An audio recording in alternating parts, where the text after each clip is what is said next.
तो बच्चों आज हम पढ़ेंगे सिंधु घाटी सभ्यता के बारे में। ठीक है, सिंधु घाटी सभ्यता की जो शुरुआत थी वो किस पद्धति के द्वारा हुई थी, उसका समय क्या था, ईसा पूर्व में क्या था, ठीक है, और ईस्वी में क्या था। तो बच्चों सिंधु घाटी सभ्यता की खोज हुई थी, इसकी पद्धति का जो नाम था वो था रेडियो कार्बन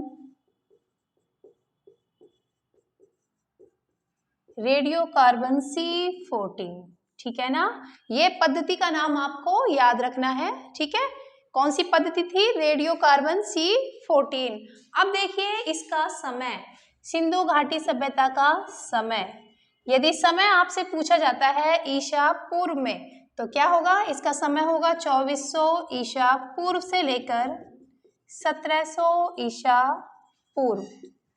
ठीक है, यदि पूछा जाता है ईसा पूर्व में तो देखो कहीं आपको 2400 ईसा पूर्व से लेकर 1750 ईसा पूर्व भी मिल सकता है, लेकिन अगर मिलता है 50, ठीक है, तो क्या रहेगा 2400 ईसा पूर्व से लेकर 1750 ईसा पूर्व। अगर 1750 नहीं मिलेगा तो क्या मिलेगा, 2400 ईसा पूर्व से लेकर 1700 ईसा पूर्व। ठीक है, और इसका एक समय और भी है, इसका जो दूसरा समय है वो है 1921 ईस्वी में। ठीक है ना, यदि ईस्वी में पूछा जाए तो 1900 ईस्वी में। तो ये क्वेश्चन कैसे पूछा जाता है, ये समय के हिसाब से नहीं पूछा जाता है, समय पूछा जाएगा ईसा पूर्व में तो ये होगा आंसर, और ये ऐसे नहीं पूछा जाएगा, ये समय के नाम से नहीं पूछा जाएगा। क्वेश्चन पूछा जाएगा कि सिंधु घाटी सभ्यता की खोज। ठीक है, तो सिंधु घाटी सभ्यता की खोज कब की थी, किसने की थी, कौन सी नदी के किनारे पर की थी। ठीक है ना, तो यहाँ पर हम क्या करेंगे, सिंधु घाटी सभ्यता की खोज। तो सिंधु घाटी सभ्यता की खोज हुई थी 1921 ईस्वी में। किसने की थी, दयाराम साहनी, दयाराम साहनी। ठीक है, और नदी पूछी जाए तो कौन सी नदी के किनारे हुई थी, तो ये हुई थी रावी नदी के किनारे। कौन सी नदी थी, रावी नदी। ठीक है ना, तो ये है आपकी सिंधु घाटी सभ्यता। अब देखिए सिंधु घाटी सभ्यता के अंदर सैकड़ों नगर थे, ठीक है ना, जैसे कि मोहनजोदड़ो,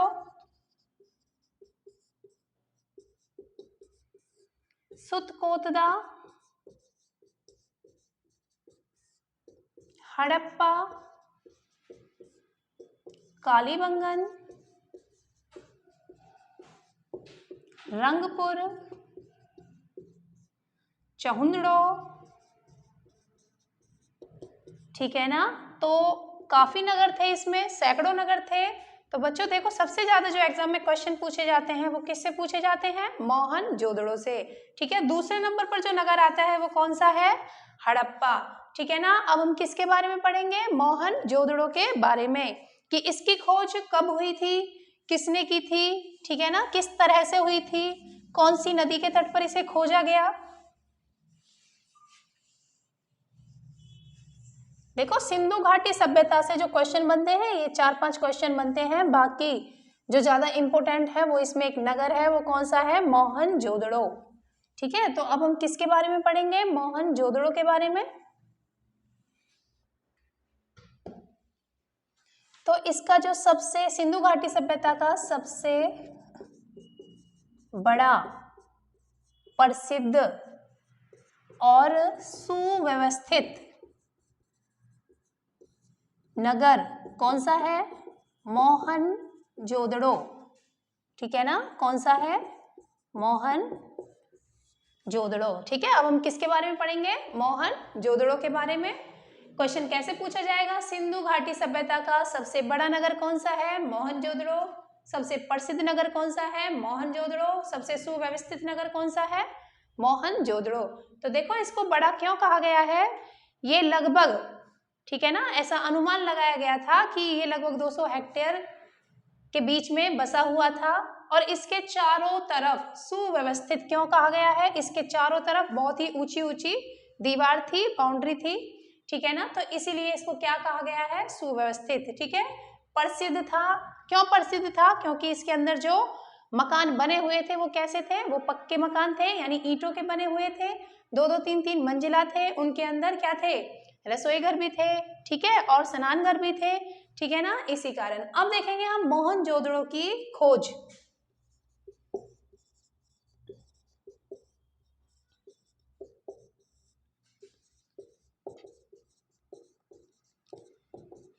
तो देखिए मोहनजोदड़ो की जो खोज थी वो किसने की थी? राखलदास बनर्जी।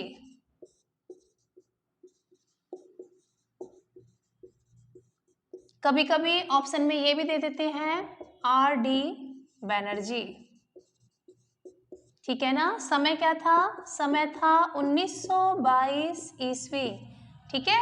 यदि सिंधु घाटी सभ्यता का समय पूछा जाए तो 1921 ईस्वी, और यदि मोहनजोदड़ो का पूछा जाए तो 1922 ईस्वी। उसकी खोज किसने की थी? दयाराम साहनी ने। और मोहनजोदड़ो की खोज किसने की थी? R.D. बनर्जी यानी राखलदास बनर्जी ने। ठीक है। अब देखिए मोहनजोदड़ो, मोहनजोदड़ो जो नगर था वो कैसा था? भाई सभी को पता है, मैंने अभी बताया था, बहुत प्रसिद्ध था, बहुत बड़ा था। ठीक है। सबसे बड़ा नगर कौन सा था सिंधु घाटी सभ्यता का? मोहनजोदड़ो।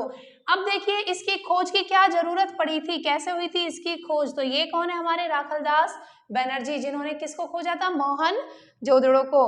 तो देखिए ये राखलदास बनर्जी जो थे वो इंजीनियर थे। ठीक है ना। उनको किस चीज की जरूरत पड़ी थी? उनको रेलवे ट्रैक बनाने के लिए, यानी रेलवे पटरी बनाने के लिए गिट्टियों की जरूरत पड़ी थी। ठीक है ना। जब वो वहां से निकल के जाते हैं उस स्थान से, तो उन्होंने देखा वहां पर जो काफी ईंटें पड़ी थी, तो वो कैसी थी? उनकी लंबाई, चौड़ाई, गोलाई और उन पर जो कटिंग थी वो कैसी थी? वो सेम थी। तो वहां के एक निवासी से उन्होंने पूछा कि जो ये ईंट है ये तो एक ही तरह की है। तो उस व्यक्ति ने बताया कि सर जब आप यहाँ देखोगे, यहाँ से थोड़ा चलने का ही नहीं, थोड़ा खोद के भी इसको देखोगे तो आपको खुदाई में भी क्या है? इसी प्रकार की ईंटें मिलेंगी। और जो हमारे जितने भी मकान बने हुए हैं वो इन्हीं ईंटों से हमने बना रखे हैं। तो इंजीनियर था, दिमाग था उसके अंदर, तो उसने क्या सोचा कि यहाँ पर कुछ ना कुछ रहस्य दबा हुआ है। तब उसने वो शुरुआत की थी खुदाई की। कब की थी? 1922 ईस्वी में। ठीक है ना। और देखो ऐसा माना जाता है कि ये खुदाई जो थी इसकी 1965 ईस्वी तक चली थी, लेकिन पॉल्यूशन बढ़ने के कारण इसको वहीं की वहीं बंद करवा दिया गया था। ठीक है ना।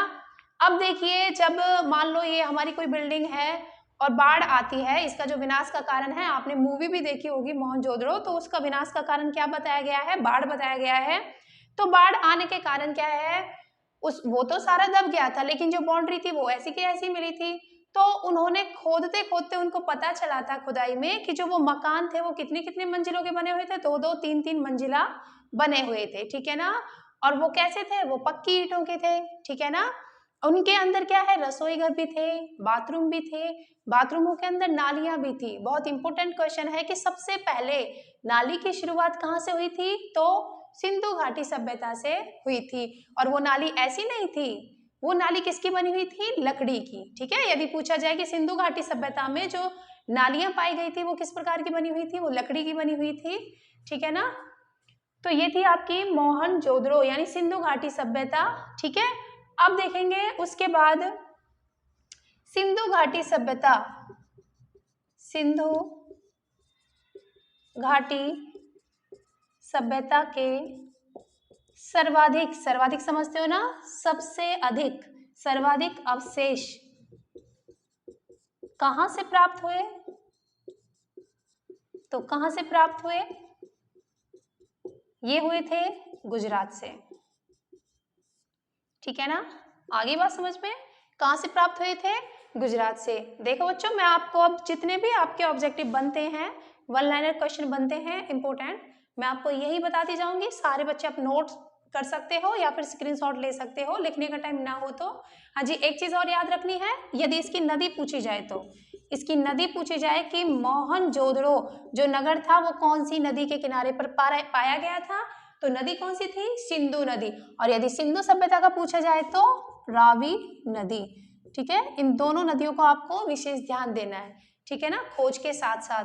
ठीक है। समय, व्यक्ति और नदी, ये तीनों चीज आपको एक साथ याद रखनी है। ठीक है। तो अब देखिए सिंधु घाटी सभ्यता के सर्वाधिक अवशेष कहाँ प्राप्त हुए थे? कहाँ से प्राप्त हुए थे? गुजरात से। अब हम देखेंगे सिंधु घाटी सभ्यता की बंदरगाहें। बंदरगाह समझते हो ना? सभी को पता है बंदरगाहें कौन को मतलब कि क्या क्या चीज होती है। तो बंदरगाहें थी इनकी लोथल, सुतकोतदा और कालीबंगन। ठीक है, ये तीन क्या थी इनकी, ये तीन थी इनकी बंदरगाहें। ठीक है ना, सभी को पता है जहां पर पानी के जहाज आकर रुकते हैं, व्यापार होता है उनसे। ठीक है, लोथल, कालीबंगन और सुतकोतदा। ठीक है ना, इनको आप लिख सकते हो, स्क्रीनशॉट ले सकते हो। ठीक है, तो ये बंदरगाहें हो गई। अब देखिए इनके अंदर क्या क्या चीजें मिली थी।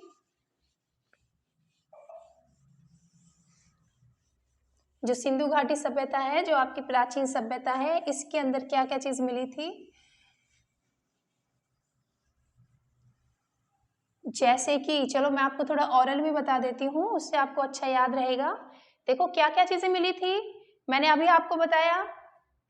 स्नान घर मिले थे, यानी बाथरूम जिनको आप बोलते हो, नालियां मिली थी उनके अंदर, रसोई घर मिले थे, और क्या मिले थे, कुछ मन के मिले थे। मन के समझते हो, मोती। देखो क्वेश्चन, मतलब क्वेश्चन में पूछा जाता है, बताया भी जाता है कि सिंधु घाटी सभ्यता भी जो थी वो कैसी थी, वो आज के ही युग के जैसी थी, नगरीय थी, पक्के मकान थे, लोग वस्त्र पहनते थे और आभूषण पहनते थे, पूजा करते थे। तो क्या उन्होंने आपने उन्हें देखा है, कोई उनकी तस्वीर देखी है? नहीं। ठीक है ना, हम सिर्फ अनुमान के आधार पर ये चीज बता सकते हैं। अनुमान हमने कैसे लगाया, जब खुदाई हुई थी तो उसमें कुछ मोती मिले थे। ठीक है ना, मोती, मन के जिनको बोला जाता था।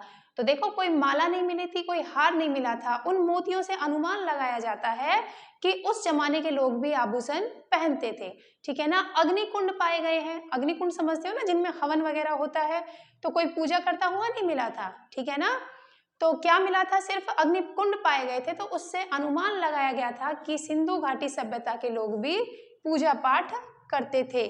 ठीक है ना, तो उनका जो पशु है वो घोड़ा, घोड़े का अनुमान कैसे लगाया गया, घोड़े का कंकाल पाया गया था। ठीक है ना, घोड़े के अस्थि पिंजर पाए गए थे, तो उससे अनुमान लगाया गया था कि सिंधु घाटी सभ्यता के लोग क्या है, घोड़ा भी पालते थे।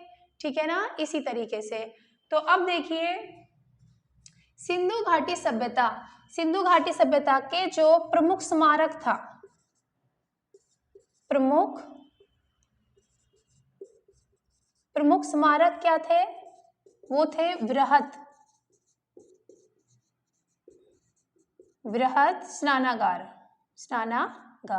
अब देखो वृहत का मतलब क्या होता है, बड़ा, स्नानागार जिनको आप अब स्विमिंग पूल कहते हो। ठीक है ना, तो जो वो देखने योग, अब आप तो जाते हो, कोई इंडिया गेट जा रहा है, कोई लाल किला जा रहा है, कोई ताजमहल जा रहा है। ठीक है ना, उस जमाने में यानी सिंधु घाटी सभ्यता में जो लोग वहां घूमने के लिए जाते थे, वो कहाँ जाते थे, बड़े बड़े स्नानागार। ठीक है ना, फॉर एग्जाम्पल जैसे कि अब कृष्णा फिनलैंड है, और आपका आगरा में डॉल्फिन है। ठीक है, उसी प्रकार से बड़े बड़े स्विमिंग पूल। अब देखिए उनकी जो लंबाई थी, इनकी लंबाई कितनी थी, इनकी लंबाई थी 11.88 मीटर, 11.88 मीटर। ठीक है, चौड़ाई कितनी थी, चौड़ाई थी 7.01 मीटर, और इनकी गहराई कितनी थी, इनकी गहराई थी 2.43 मीटर। ठीक है ना, तो इतने बड़े क्या पाए जाते थे उस जमाने में, स्नानागार। ठीक है ना, अब देखिए उनकी जो सैंधव सभ्यता की सबसे बड़ी इमारत, सैंधव सभ्यता की सबसे बड़ी इमारत क्या थी, किस नाम से प्रसिद्ध थी। ठीक है, जैसे कि अब आपकी कौन सी है, कुतुब मीनार। ठीक है, तो उनकी जो सबसे सिंधु घाटी सभ्यता की सबसे बड़ी इमारत, सबसे बड़ी इमारत का नाम क्या था, अन्नागार। ठीक है, याद रखना है आपको, क्या था, अन्नागार था। ठीक है, अब हम देखेंगे अग्निकुंड कहाँ से प्राप्त हुए थे। ठीक है, मैंने अभी आपको बताया, देखो उस जमाने में कोई तस्वीर नहीं पाई गई थी कि वो भाई पूजा पाठ करते हुए, अग्निकुंड प्राप्त हुए थे, जिससे हम अनुमान लगाते हैं कि सिंधु घाटी सभ्यता के लोग भी पूजा करते थे। ठीक है, तो अग्निकुंड कहाँ से प्राप्त हुए थे,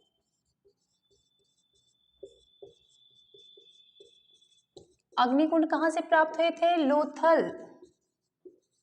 लोथल एवं कालीबंगन। ठीक है, लोथल एवं कालीबंगन। ठीक है, अब देखिए जो सिंधु घाटी सभ्यता थी या हड़प्पा सभ्यता, एक चीज और याद रखनी है, मैं आपको यहाँ बता देती हूँ, सैंधव सभ्यता,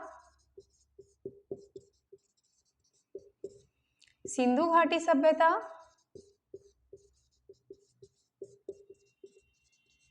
या फिर हड़प्पा सभ्यता।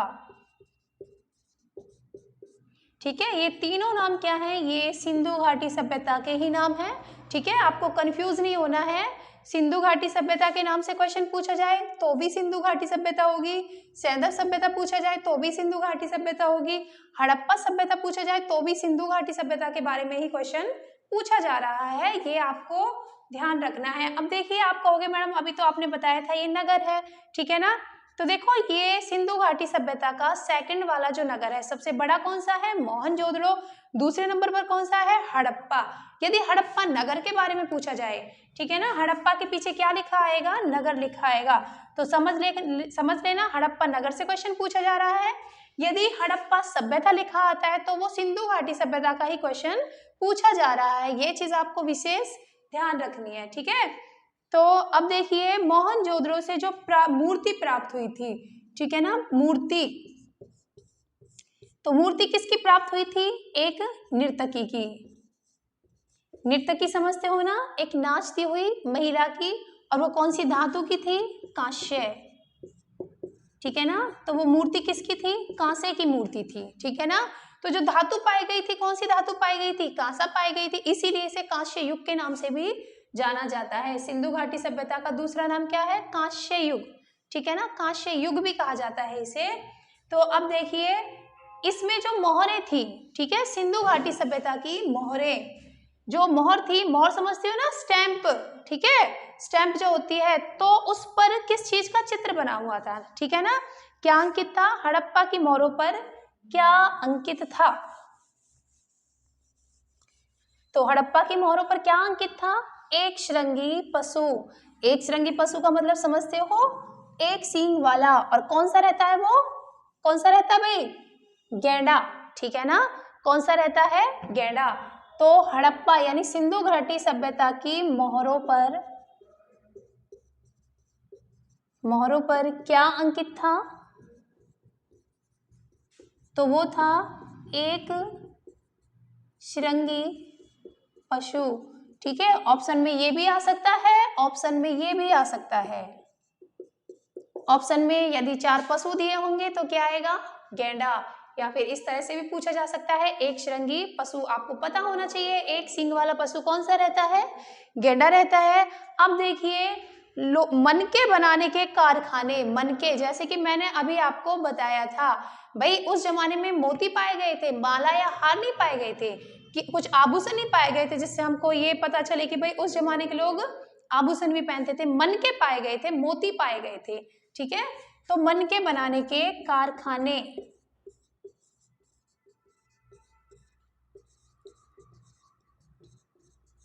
तो मनके बनाने के कारखाने कहाँ से मिले थे, लोथल और चहुंदड़ो। ठीक है, इन 2 स्थानों से क्या मिले थे, मनके बनाने के कारखाने। अब देखिए सिंधु घाटी सभ्यता में जो घर बनाने, ठीक है ना, घर बनाने की जो पद्धति थी वो कौन सी थी, तो सिंधु घाटी सभ्यता में घर विन्यास क्या कहा जाता है इसे, हाँ, सभ्यता के घरों के विन्यास के लिए सिंधु घाटी सभ्यता में घरों के विन्यास के लिए, विन्यास मतलब समझते हो, बनाना। ठीक है ना, विन्यास का क्या होता है, बनाना। घरों के विन्यास के लिए कौन सी पद्धति थी, ग्रीड पद्धति। ठीक है, कौन सी पद्धति को अपनाया गया था, ग्रीड पद्धति। ठीक है, घरों को बनाने के लिए कौन सी पद्धति को अपनाया गया था, ग्रीड पद्धति। उसके बाद देखिए हड़प्पा सभ्यता के जो मकान थे, ठीक है ना, मकान भी, और मकान के मतलब दरवाजे भी और खिड़कियां भी किस तरफ खुलते थे, एग्जाम में पूछा जाता है, मतलब घर बनाए जाते थे इस पद्धति के द्वारा, और उन घरों की, उन मकानों के दरवाजे भी और खिड़कियां भी किस तरफ खुलते थे, पीछे की तरफ खुलते थे। ठीक है ना, तो आपको जानकारी होनी चाहिए कि आगे की तरफ न खुलकर पीछे की तरफ खुलने का मतलब क्या होता है, तो उनका मतलब होता है कि मेन रोड पे ना खुलकर, ठीक है ना, पीछे गलियों की तरफ।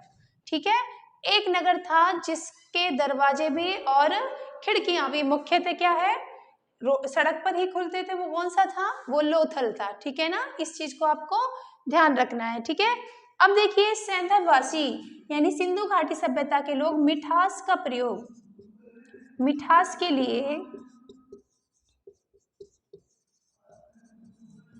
किसका प्रयोग करते थे? तो किसका करते थे? शहद का। ठीक है ना, मिठास के लिए वो किसका प्रयोग करते थे? शहद का।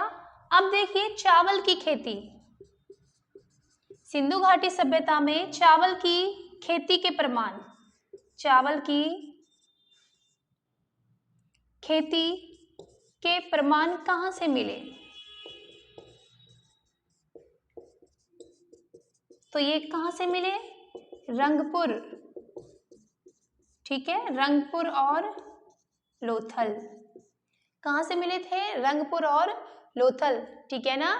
देखो कुछ दाने पाए गए थे, चावलों के दाने पाए गए थे, वो कौन कौन से नगर में पाए गए थे? रंगपुर और लोथल से पाए गए थे। ठीक है, अब देखिए घोड़े के, ठीक है ना, लिख सकते हो इन क्वेश्चनों को, स्क्रीनशॉट भी ले सकते हो। सारे क्वेश्चन आपके इंपॉर्टेंट ही चल रहे हैं, इनसे अलग सिंधु घाटी सभ्यता से कोई भी क्वेश्चन नहीं पूछा जाएगा। ठीक है ना, आपको अच्छे से ध्यान देना है। ठीक है, तो अब हम देखेंगे घोड़े के अस्थि पिंजर। जैसे मैंने अभी आपको बताया था, कौन सा पशु पालते थे सिंधु घाटी सभ्यता में? घोड़ा। तो कैसे, कोई घोड़ा मिला था? कोई उसकी पिक मिली थी? नहीं। ठीक है ना, घोड़े का क्या पाया गया था? कंकाल, उनकी अस्थि पिंजर पाया गया था। ठीक है, तो उससे पता चलता है कि सिंधु घाटी सभ्यता के लोग क्या है, घोड़ा पालते थे। ठीक है, तो वो कहाँ पाए गए थे? लोथल, कालीबंगन और सुत्तकोटदा। तो क्वेश्चन पूछा जाएगा सिंधु घाटी सभ्यता में घोड़े के अस्थि पिंजर, घोड़े के अस्थि पिंजर कहाँ पाए गए?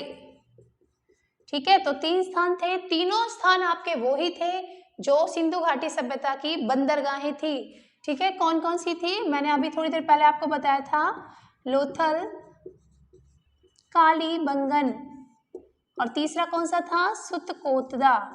ठीक है, तो ये तीनों ही क्या थी? ये तीनों ही सिंधु घाटी सभ्यता की बंदरगाहें थी और इन तीनों ही स्थानों पर घोड़े के अस्थि पिंजर पाए गए थे। ठीक है, उसके बाद देखिए सिंधु सभ्यता के लोग तौल की इकाई, ठीक है ना, तौल के रूप में किसका प्रयोग करते थे? यानी सिंधु घाटी सभ्यता के लोगों की तौल की इकाई क्या थी? तौल की इकाई क्या थी? तो वो थी 16 के अनुपात में। क्या थी? 16 के अनुपात में। ठीक है, और सिंधु घाटी सभ्यता में लोग धरती की पूजा किस रूप में करते थे? ठीक है ना, धरती की पूजा, धरती की पूजा किस रूप में करते थे? तो उर्वरता के रूप में। किस रूप में? उर्वरता के रूप में। ठीक है, क्वेश्चन पूछा जाएगा सिंधु घाटी सभ्यता में लोग किसकी पूजा करते थे? तो पूजा किसकी करते थे? पूजा किसकी करते थे जी? शिव की और वृक्ष की, शिव और वृक्ष की। ठीक है ना, सिंधु घाटी सभ्यता में लोगों का जो पूजनीय पशु था, ठीक है, पूजनीय पशु कौन सा था? यानी कि कौन से पशु को पूजते थे? अभी मैंने बताया कौन से पशु को पालते थे, तो घोड़े को। ठीक है ना, उसके जो कंकाल पाए गए लोथल में, कालीबंगन में, सुत्तकोटदा में। और अब यहाँ पर क्वेश्चन क्या कह रहा है कि कौन से पशु को पूजते थे, यानी पूजनीय पशु कौन था? कुब्बड़ वाला सांड, कुब्बड़ वाला सांड। देखिए मैंने अभी आपको 3 पशुओं के बारे में बताया है। सिंधु घाटी सभ्यता में 3 पशुओं का वर्णन किया गया है। एक गैंडा है, ठीक है ना, एक श्रृंगी पशु जिसको कहा गया है, वो कहाँ पर था? ठीक है ना, उसके जो चिन्ह पाए गए थे वो कहाँ पर पाए गए थे? जो स्टैंप थी यानी मोहरे थी, ठीक है, सिंधु घाटी सभ्यता की जो मोहरे थी उन पर क्या अंकित था? एक श्रृंगी पशु। ठीक है, सेकंड नंबर पर मैंने आपको बताया है घोड़ा। ठीक है ना, तो घोड़ा क्या था? उनका पालतू पशु था, तो वो घोड़े को पालते थे। उसके जो अवशेष पाए गए वो 3 स्थानों पर पाए गए थे, लोथल, कालीबंगन और सुत्तकोटदा। और तीसरा पशु मैंने आपको क्या बताया जिसकी वो पूजा करते थे, तो वो कौन सा था? कुब्बड़ वाला सांड। ठीक है, अब देखिए सिंधु घाटी सभ्यता में सर्वाधिक यानी सबसे अधिक उपासना किसकी थी? भाई पूजा तो वो करते थे शिव की और वृक्ष की, ठीक है, उपासना किसकी करते थे? तो उपासना किसकी करते थे वो? स्त्री की, ठीक है ना,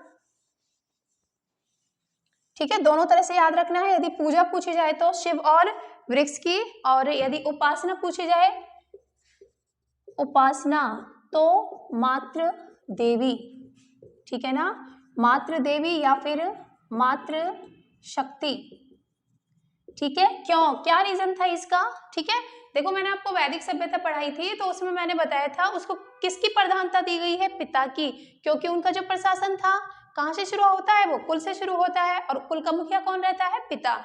अब देखिए जो सिंधु घाटी सभ्यता थी उसमें जो एक जो मूर्ति पाई गई थी वो किसकी पाई गई थी? एक स्त्री की पाई गई थी, एक नर्तकी की, नाचती हुई महिला की। कांस्य युग, सॉरी कांस्य, मैंने कांस्य धातु की बताई थी ना, तो इसीलिए, ठीक है ना, इसको किस मतलब क्या बताया गया है? मातृशक्ति या मातृ देवी को प्रधानता दी गई है आपके सिंधु घाटी सभ्यता में, ठीक है। अब देखिए सैंधववासी यानी सिंधु घाटी सभ्यता के जो लोग थे वो कैसे वस्त्रों का, कैसे कपड़ों का प्रयोग करते थे? तो ऊनी एवं सूती, ठीक है ना, दो प्रकार के वस्त्र पाए गए हैं सिंधु घाटी सभ्यता में। अब देखिए उनके मनोरंजन के साधन, ठीक है ना, तो मनोरंजन के साधन क्या क्या पाए गए हैं? एक था शिकार खेलना, दूसरा था पशु पक्षियों को आपस में लड़ाना, ठीक है, और तीसरा था चौपड़ व पासा फेंकना, चौपड़ व पासा फेंकना, ठीक है ना, और चौथा क्या था? एक था हमारा मछली पकड़ना, ठीक है ना। ये चार मनोरंजन के साधन बताए गए हैं, ठीक है। चौथा क्या था? मछली पकड़ना। तो ये चार क्या थे उनके मनोरंजन के साधन थे? शिकार खेलना, पशु पक्षियों को आपस में लड़ाना, चौपड़ व पासा फेंकना और मछली पकड़ना, ठीक है। उसके बाद देखिए सैंधववासी, ठीक है ना, किन प्रथाओं का प्रयोग करते थे, यानी सिंधु घाटी सभ्यताओं में कौन कौन सी प्रथाएं प्रचलित थी? वो तो आज के युग में भी है, ठीक है ना। तो कौन कौन सी प्रथाएं थी? तो सिंधु घाटी सभ्यता की जो प्रथाएं थी कौन कौन सी थी? एक थी पर्दा प्रथा, और दूसरी कौन सी थी? वेश्यावृत्ति, ठीक है, दूसरी कौन सी थी? वेश्यावृत्ति, ठीक है। ये प्रथाएं प्रचलित थी। अब देखिए सिंधु घाटी सभ्यता में शवों के लिए, शव समझते हो यानी कि मरा हुआ व्यक्ति, तो शवों के लिए कौन सी प्रथाएं प्रचलित थी सिंधु घाटी सभ्यता में? शवों के लिए प्रथाएं तो कौन कौन सी थी? एक थी जलाने की और गाड़ने की। गाड़ना समझते हो यानी कि दफनाना, तो ये प्रथाएं तो आज भी हैं भाई, ये दोनों प्रथाएं तो हैं हमारे शवों के लिए जो प्रचलित हैं आज के युग में भी, ठीक है ना। अंतर क्या है? अंतर है अब तो क्या है, इनको धर्मों में, ठीक है ना, धर्मों में बांट दिया गया है कि कौन से धर्म में जलाया जाता है, कौन से धर्म में दफनाया जाता है। लेकिन सिंधु घाटी सभ्यता में इन प्रथाओं को स्थानों में बांटा गया था, ठीक है ना। तो जलाया कहाँ जाता था? जलाया जाता था मोहनजोदड़ो में, ठीक है, और दफनाया कहाँ जाता था? हड़प्पा में, ठीक है ना। तो एग्जाम में यदि पूछा जाए कि कौन कौन सी शवों के लिए कौन कौन सी प्रथाएं प्रचलित थी, दो थी, जलाने की और गाड़ने की। यदि क्वेश्चन पूछा जाए सिंधु घाटी सभ्यता में शवों को कहाँ जलाया जाता था? मोहनजोदड़ो में, ठीक है। कहाँ दफनाया जाता था या कहाँ गाड़ा जाता था? हड़प्पा में, ठीक है ना। अब देखिए आग में पकी मिट्टी को क्या कहा जाता है? आग में पकी मिट्टी को क्या कहा जाता है? टेराकोटा, ठीक है ना। क्या कहा जाता है जी? टेराकोटा, ठीक है। एक बहुत इंपॉर्टेंट क्वेश्चन है, पेपर में पूछा जाता है कि पाकिस्तान का नेशनल आइकॉन किसे कहा जाता है? किसे कहा जाता है? तो किसको कहा जाता है? मोहनजोदड़ो। ठीक है, किसको कहा जाता है? मोहनजोदड़ो। नोट करते रहना, ये सारे क्वेश्चन बहुत इंपॉर्टेंट हैं, ठीक है ना। उसके बाद देखिए सिंधु घाटी सभ्यता का जो सबसे बड़ा नगर है मोहनजोदड़ो, उसका शाब्दिक अर्थ क्या है? सभी बच्चे मूवी देख चुके हैं, ठीक है ना। आप वो मूवी देख भी सकते हो, बहुत सारे क्वेश्चन आपको इजीली याद हो जाएंगे उसमें से, ठीक है। तो मोहनजोदड़ो का शाब्दिक अर्थ यदि पूछा जाए तो मोहनजोदड़ो का पूछा जाता है, क्वेश्चन एग्जाम में बहुत पूछा जाता है। मोहनजोदड़ो का शाब्दिक अर्थ, शाब्दिक अर्थ क्या है? मृतकों का टीला, मृतकों का टीला, ठीक है। उसी प्रकार से यदि कालीबंगन, ठीक है ना, कालीबंगन का शाब्दिक अर्थ पूछा जाए, कालीबंगन का शाब्दिक अर्थ क्या है? तो ये है काले रंग की चूड़ियां, काले रंग की चूड़ियां, ठीक है। यदि व्यवसाय पूछा जाए तो सिंधु घाटी सभ्यता में लोगों का व्यवसाय पूछा जाए तो क्या होगा? कृषि होगा, ठीक है। और सिंधु घाटी सभ्यता कैसी सभ्यता थी? तो ये कैसी सभ्यता थी? ये कैसी थी? नगरीय थी, नगरीय, या फिर ऑप्शन में आएगा शहरी, ठीक है ना। तो ये थी आपकी सिंधु घाटी सभ्यता। देखो इनसे अलग कोई भी क्वेश्चन एग्जाम में नहीं पूछा जाता है, ठीक है ना। और वैसे ये भी कहा जाता है जो सिंधु घाटी सभ्यता थी वो कैसी थी? बिल्कुल हमारे आज के ही युग जैसी थी, ठीक है ना। भाई लोग वस्त्र भी पहनते थे, आभूषण भी पहनते थे, पशु भी पालते थे, कृषि भी करते थे, पक्के मकानों में रहते थे, ठीक है ना। अंतर कितना था? आज का जो युग है वो कैसा है? टेक्निक है, मशीनी युग है। उस समय इतना ज्यादा क्या है, उन्नति नहीं थी, ठीक है ना। बाकी सारा जो रहन सहन था वो क्या था? हमारा सिंधु घाटी सभ्यता के जैसा ही है आज भी, ठीक है ना, सिर्फ यही अंतर था। तो ये सारे क्वेश्चन आपको अच्छे से याद करने हैं, इनसे अलग कोई भी क्वेश्चन नहीं पूछा जाएगा।